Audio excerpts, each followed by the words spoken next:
आज आपण बनवूया मशरूम मसाला। इथे बघा मी 500 ग्रॅम मशरूम घेतलेले आहे।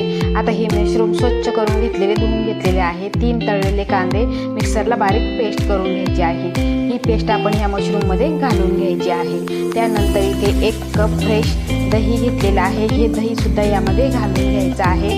आता आलं, लसूण आणि मिरचीची पेस्ट आपल्याला बनवून घ्यायची आहे। ही पेस्ट सुद्धा आपल्याला या मशरूम मध्ये घालून घ्यायची आहे।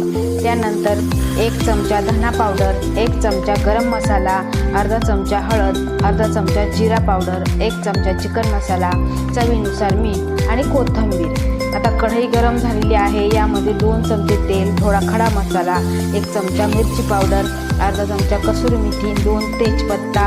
आता हे सर्व आपण 5 ते 7 मिनिटांसाठी शिजवून घेणार आहे। तर बघा इथे आपली भाजी तयार झालेली आहे।